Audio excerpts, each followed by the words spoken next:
High friends welcome to our channel कोविल study. तो आज के আমরা লুসেন্ট হিস্টোরির ল্যান্ড রেভিনিউ সিস্টেম নিয়ে আলোচনা করব। তো আগে আমাদের মডার্ন হিস্টোরি থেকে শুরু করেছি, তো আগেরগুলো আলোচনা করা হয়ে গিয়েছে। তোমরা দেখে না থাকলে আমার চ্যানেলে প্লেলিস্ট করা আছে, ওখান থেকে দেখে নিতে পারো। তো ল্যান্ড রেভিনিউ সিস্টেম অর্থাৎ ব্রিটিশরা কৃষকদের কাছ থেকে কীভাবে রেভিনিউ বা রাজস্ব আদায় করতো তাদের যে জমির ওপর, সেগুলো সম্পর্কে আলোচনা করব। তো সাধারণত এখানে আমরা তিন ধরনের ল্যান্ড রেভিনিউ সিস্টেম পাবো। একটা হচ্ছে পার্মানেন্ট সেটেলমেন্ট, যাকে আমরা বলে থাকি বাংলায় চিরস্থায়ী বন্দোবস্ত। একটা হচ্ছে রায়তওয়ারি বন্দোবস্ত, আর একটা হচ্ছে মহলওয়ারি বন্দোবস্ত। তো এই তিনটে সম্পর্কে আলোচনা করব। প্রথমে যেটা আমরা দেখব সেটা হচ্ছে পার্মানেন্ট সেটেলমেন্ট বা চিরস্থায়ী বন্দোবস্ত, স্থায়ী বন্দোবস্ত বলা হয় বা ইস্তামারি বন্দোবস্ত। তো এখানে কি বলা হচ্ছে দেখে নেওয়া যাক, এটাই হচ্ছে মোস্ট ইম্পর্টেন্ট।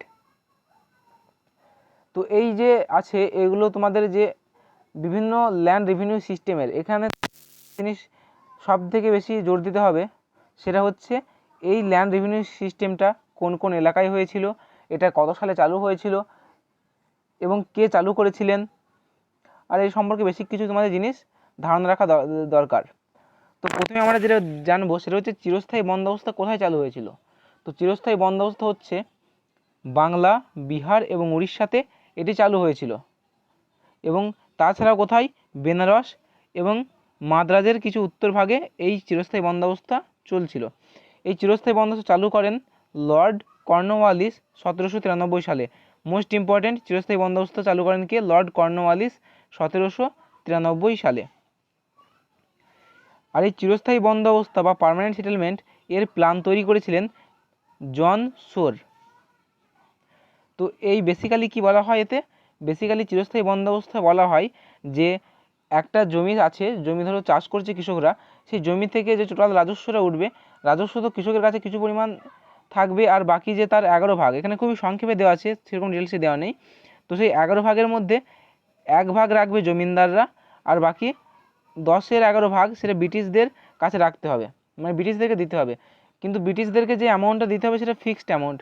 তো এখানে আমি একটু দিচ্ছি ব্যাপারটা, এখানে খুবই যেহেতু সংক্ষেপে দেওয়া আছে। মনে করো একটা জমি আছে, এটা মনে করো একটা জমি, এই জমিটা একটা কৃষক চাষ করলো, এবং চাষ করে টোটাল মনে করো 130 টাকা উৎপাদন হলো এই জমিটা থেকে।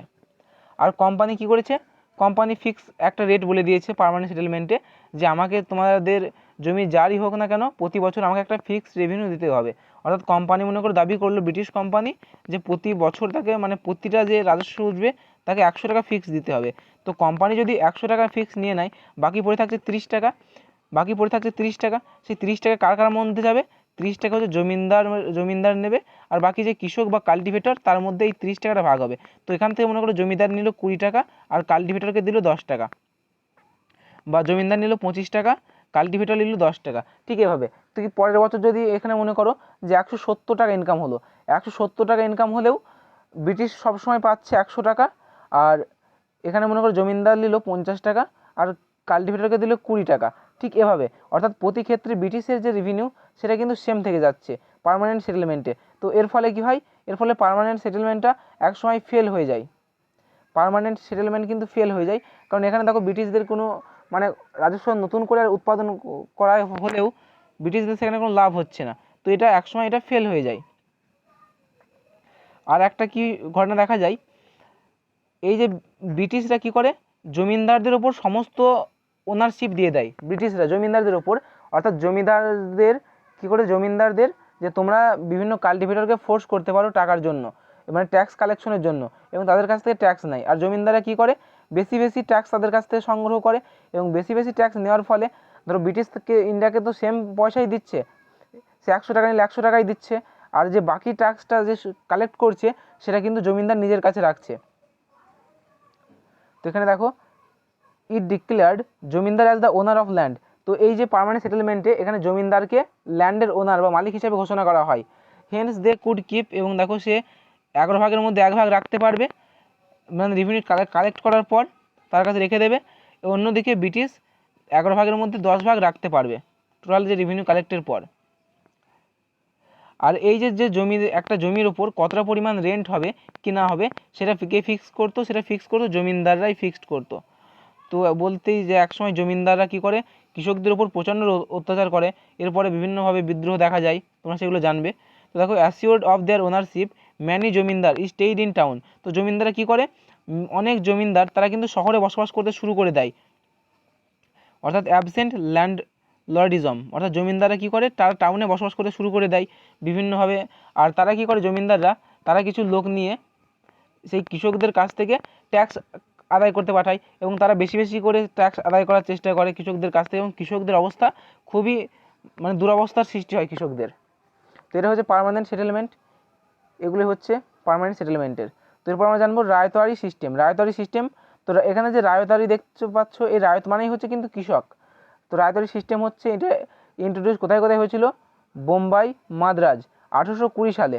তো মনে রাখবে চিরস্থায়ী বন্দোবস্ত হচ্ছে 1793 সালে, আর রায়তওয়ারি বন্দোবস্ত হচ্ছে 1820 সালে। মেন রায়তওয়ারি সিস্টেম যে প্রচলন করেছিলেন তিনি ছিলেন থমাস মুনরো। থমাস মুনরো ইনি গভর্নর ছিলেন মাদ্রাজের, এবং ইনার সাথে ছিলেন চার্লস রিড। চার্লস রিড এটা রিকমেন্ড করেছিলেন। তো এটা মেন যদি ভূমিকা রায়তওয়ারি সিস্টেমকে প্রচলন করেন সেটা হবে থমাস মুনরো।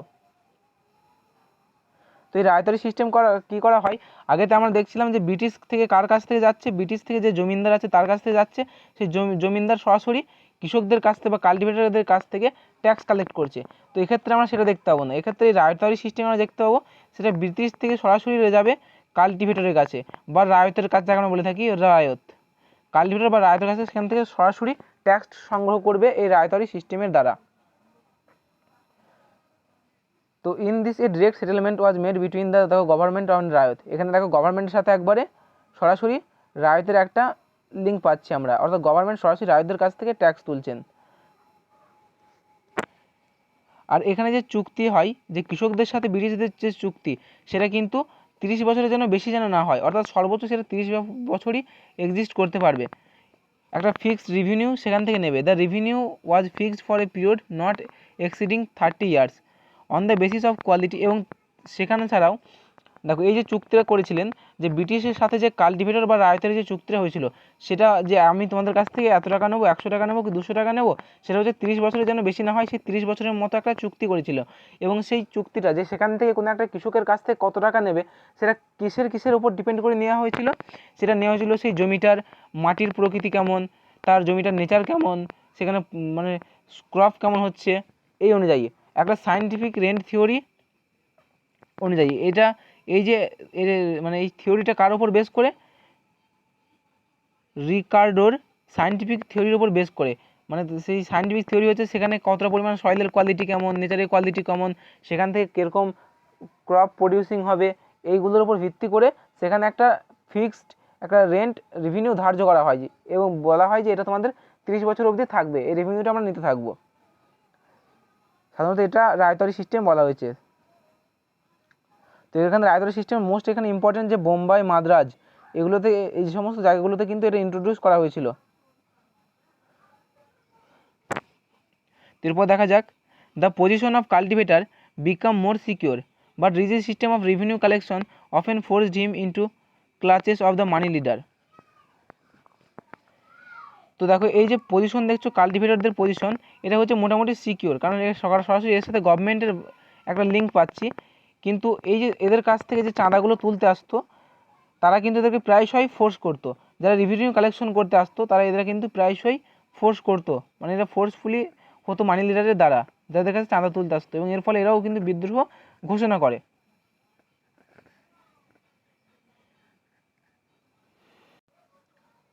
তো এগুলোর ফলে কী হয় দেখো, beside this government itself become a big zamindar. তো একসময় এসবের দিক দিয়ে গভর্নমেন্ট একটা খুব মানে বড় জায়গায় উঠে যায়। এবং এই যে দেখো, retain the right two It's 7:17 p.m.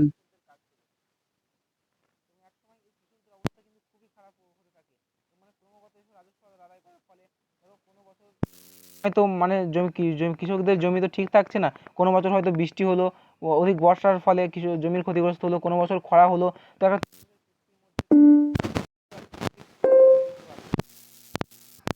তো এরকম একটা পরিস্থিতির সৃষ্টি হচ্ছে। তো এভাবে কিন্তু এই যে দেখতে পাচ্ছ রায়তওয়ারি সিস্টেম, এটাও কিন্তু এই মুহূর্তে हेलो सर नमस्कार। তো মহালয়ারি সিস্টেমটা তোমাদের বইয়ে দেওয়া নেই, এটা কত সালে প্রচলন হয়েছে, মোস্ট ইম্পর্টেন্ট এগুলোই। তো মহালয়ারি সিস্টেম চালু হয় 1822 সালে, এবং এটাকে যে চালু করেছিলেন মেন যেটা নাম সেটা হচ্ছে হল্ট ম্যাককেনজি। মনে রাখবে হল্ট ম্যাককেনজি, হল্ট ম্যাককেনজি, ঠিক আছে। এটা যে মেনলি চালু করেছিলেন হল্ট ম্যাককেনজি মহালয়ারি সিস্টেম। এরপর দেখো modified version of zamindari settlement introduce the Ganges valley NWFP, এবং কোন কোন জায়গায় এই মহালয়ারি সিস্টেম চালু হয়েছিল দেখো, Ganges valley, NWFP, parts of central India and Punjab, এগুলো মহালয়ারি সিস্টেম। তো এর নামকরণ মহালয়ারি হওয়ার কারণ কি? কারণ হচ্ছে সেখানে একটা ভিলেজ, এগুলো সাধারণত একটা ভিলেজের উপর নির্ভর করে তৈরি হতো, এবং এই যে বড় বড় কয়েকটা ভিলেজ মিলেও তৈরি হতো একটা বড় মহল, ঠিক আছে। অ্যাকচুয়ালি ভিলেজগুলোকেই বলা হতো মহল। কখনো কখনো দুটো তিনটে ভিলেজ একত্রিত হয়েও একটা মহল গঠন করতো, তার জন্য এই টোটালটা বলা হয় মহলারি সিস্টেম। তো এখানে যে রেভিনিউ সিস্টেম দেখা যাক, revenue settlement was to made by village or state with land holder. তো এখানে যে রেভিনিউ সিস্টেম চলতো সেটা হচ্ছে একবারে একটা ভিলেজের সাহায্যে এবং একটা স্টেটের সাহায্যে ল্যান্ড হোল্ডারের দ্বারা। অর্থাৎ এখানে দেখো আমি যদি সহজভাবে বলি যে এই যে মহলারি সিস্টেমে ট্যাক্স কালেক্ট করতো কারা? ল্যান্ড হোল্ডাররা। তো ল্যান্ডলর্ড। তো এখানে এরা কি করতো, এই যে মহলারি সিস্টেম, এখানে যে মানুষগুলো ছিল সেই মানুষগুলো এক একটা এলাকা আছে, সেই এলাকায় কি করতো, সম্পূর্ণ মানুষগুলোই সমানভাবে চাষ করতো প্রত্যেকে। মানে এখানে এদের কি নির্দিষ্ট কোনো জমি ফিক্স ছিল না যে আমি এখান থেকে এই জমিটুকু আমার, এই জমিটুকু আমার, এই জমিটুকু আমার। তো এভাবে কিন্তু কোনো এদের জমি ফিক্সড করা ছিল না। এরা প্রত্যেকে মিলে চাষ করতো, এবং চাষ করার পর যে রেভিনিউটা হতো তারা প্রত্যেকেই শেয়ার পেত। এভাবে এদের কোনো নির্দিষ্ট ফিক্সড জমি ছিল না। তো এভাবে যেহেতু ফিক্সড জমি ছিল না, প্রত্যেকের ওপর কিন্তু কোনো নির্দিষ্ট পার্মানেন্ট সেটেলমেন্ট বলো বা রায়তারি সিস্টেম বলো, এদের ওপর কিন্তু প্রযোজ্য করা যায়নি। তো এদের ওপর একটা ল্যান্ডলর্ডের দ্বারা এই যে সমস্ত ভিলেজ থেকে বা স্টেট থেকে একটা রেভিনিউ সেটেলমেন্টের পদ্ধতি নেওয়া হয় সমস্ত ভিলেজ থেকে। তো এগুলো কোথায় কোথায় হয়েছিল দেখো, in western Uttar Pradesh a settlement was made with the village community, একটা ভিলেজের পুরো কমিউনিটির সাথে দেখো, which maintain a form of common ownership known as bhaichara or with mahal which were the group of village. তো এখানে দেখো এই যে টোটাল যে মহল বলা হচ্ছে, সেই মহল মানেই হচ্ছে একটা গ্রুপ অফ ভিলেজকে বলা হচ্ছে মহল। তো এখানে নাম ছিল মহলারি বন্দোবস্ত। এবং এখানে তোমাদের যেটা বললাম যে which maintain from a common ownership known as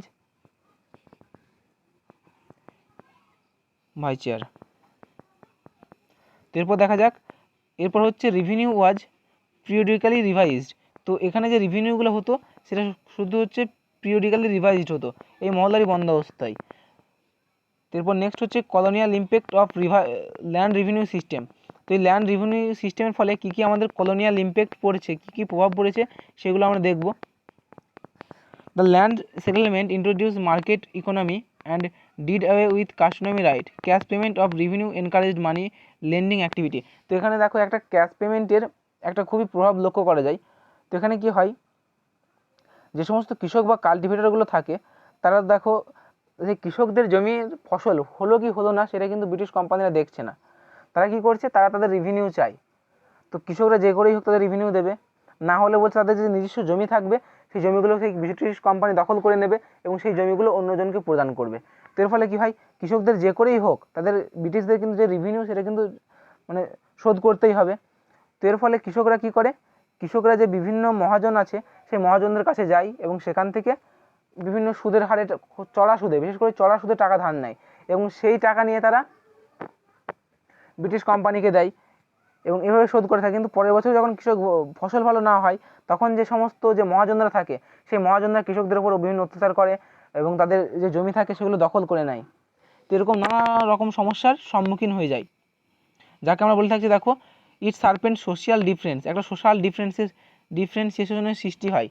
এবং এর ফলে কি হয়, যারা বড়লোক, যারা মহাজনরা কি ক্রমাগত বড়লোক হতেই থাকছে এবং যারা গরিব তারা তুলনামূলক আরও গরিব হতে থাকছে এভাবে। এবং এছাড়া কৃষকদের ওপর বিভিন্ন ফোর্স করা হয়, তাদেরকে দেখো ফোর্সিবল গ্রোয়িং অফ কমার্শিয়াল ক্রপ, তাদেরকে বিভিন্ন যে বাণিজ্যিক যেসব ফসল সেগুলো তৈরি করা হয়, যেমন নীল চাষ করানো হতো কৃষকদের সাথে, বিভিন্ন তাদের ধান গম এসব ছাড়া তাদেরকে নীল চাষ করিয়ে নিত, বিভিন্ন বাণিজ্যিক ফসল যাতে বিশেষ করে বেশি মুনাফা আদায় করতে পারে। এছাড়া ব্রিটিশ কোম্পানিরা কী করতো, তাদেরকে খুবই লো প্রাইসে সেগুলোকে বিক্রি করতে দিত। মানে যেসব কৃষকরা যেসব ফসলটা ধরো নিল, সেই ফসলটা খুব লো প্রাইসে। দেখো, the sell crops at low price, মানে কৃষকরা সেটাকে খুবই, পিজেন্টরা বা কৃষকরা সেটা খুব লো প্রাইসে তাদের কাছ থেকে সেল করাতো, এবং তারা যখন কোনো কিছু কিনতে যেত সেগুলো বেচে দেওয়ার পর তারা যখন কোনো কিছু কিনতে যেত তখন তাদের কাছে খুব হাই প্রাইস নিত। সেই ফুডগুলো যখন তারা বাই করতো হাই প্রাইস, আর যখন তারা সেল করতো তখন খুবই তাদেরকে কম টাকা দেওয়া হতো। তো এভাবে কৃষকদের অবস্থা কিন্তু খুবই খারাপ হয়ে পড়ে এই সময়। তো এর ফলে কী হয়, এর ফলে যে সোসাইটি থাকছে সেই সোসাইটি দেখো, the rural society began to break up, এবং এর ফলে যে সোসাইটি সেটা পুরো সোসাইটিটা ভেঙে পড়ছে। তো এরপরে বিভিন্ন রকম, এর পরেই দেওয়া আছে যে বিভিন্ন রকম পিজেন্ট মুভমেন্ট আছে, কৃষকরা এর ফলে বিভিন্ন রকম বিদ্রোহ দেখা দেবে, বিভিন্ন রকম প্রতিরোধ গড়ে তুলবে এগুলোর বিরুদ্ধে। তো এগুলোই সম্পর্কে দেওয়া হয়েছে। তো এখান থেকে তোমাদের মোস্ট যে পয়েন্টগুলো মনে রাখতে হবে সেটা হচ্ছে কোন বন্দোবস্ত কত সালে চালু হয় এবং কে চালু করেছিলেন, আর বিশেষ করে কোন কোন এলাকায় সেগুলো চালু ছিল। তো এগুলো তোমাদের মনে রাখা অত্যন্ত দরকার। তো ভিডিওটি ভালো লাগলে অবশ্যই তোমরা একটা লাইক করবে আর বন্ধুদের সাথে শেয়ার করার চেষ্টা করবে। ধন্যবাদ।